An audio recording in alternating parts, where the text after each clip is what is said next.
Guys, what's up? Welcome to a brand new review, and my New Year's resolution this year is to check out more documentaries, because that's something that I've been kind of getting into, but never, like, satisfactorily got into, and I have another documentary review today, and that's for Chris Claremont's X-Men.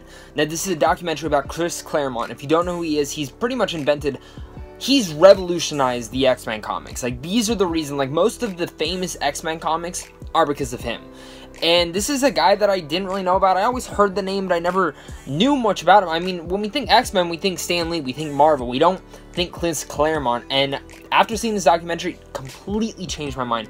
The guy's a visionary, just creative mind. And I loved seeing that in this film. And this documentary is insane. I cannot explain how much I recommend seeing this film, especially if you're a fan of the X-Men, especially if you're a fan of comics. I think if you already know more about him, then this might not do much for you, but for someone who doesn't, this is a very informing documentary that I think works on tons of levels.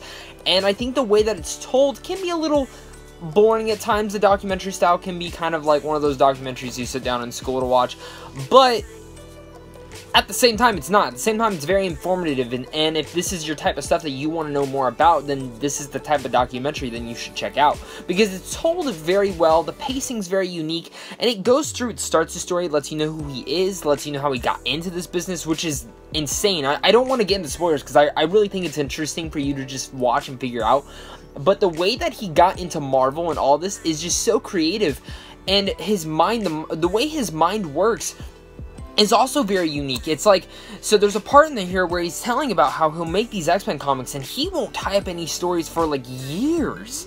And the way that he does it, sometimes he'll run out of ideas and he's like, well, what am I supposed to do? And someone will be like, why don't you just go to one of the other storylines you never finished? He's like, brilliant idea. And that's a really brilliant storytelling, unique thing that you could see inside a book or see inside a comic that sometimes we do see in TV shows today, where it's a risk of a creator and a creative mind to do that, but at the same time it works for that, and I appreciate that on such a high level that I loved seeing how this guy's mind operated. I mean, the guy's he's created stuff. He created the Dark Phoenix saga, which we're getting later this year, and now I want to go read that comic because the comic seems so interesting to see how they changed it.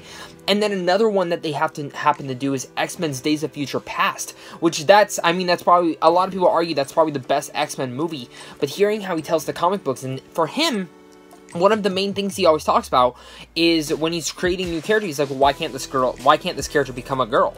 And that's something cool to see, because nowadays we have a lot of complaints that there's not enough women in film, and there's not enough women in comics, and just that we're not getting enough representation. Obviously, we got Wonder Woman last year, but that's cool. And he's one of the people that created Kitty Pryde, who, if you don't know who Kitty Pryde is, I really hope that we get a solo film of Kitty Pryde, because I think Kitty Pryde is one of the most unique characters to the X-Men, and he's created her and gave her storylines, and it's just such a unique story. He's the reason that Magneto, he gave depth to Magneto, gave him the Auschwitz kind of background history that we get to see in these films that are adapted from the comic books. This guy created some of the best stuff from the X-Men comics, and that's such a great story that I cannot recommend this documentary enough. I think this documentary is superb. I think it's very well done. Like I said, the documentary style, the way it's told, can be a little bit boring, something out of a high school that you'd see, but I mean, that's how documentaries usually are, but it keeps your attention, especially if you're a fan of comic books, if you're a fan of just the X-Men in general, and you don't know much about the back history. I cannot recommend this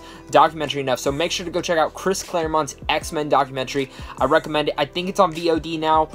I know it's expanding to other places, but I'm pretty sure it's going to be hitting VOD soon. Actually, it might be coming out on the 6th, which was yesterday, so make sure to check that out, guys.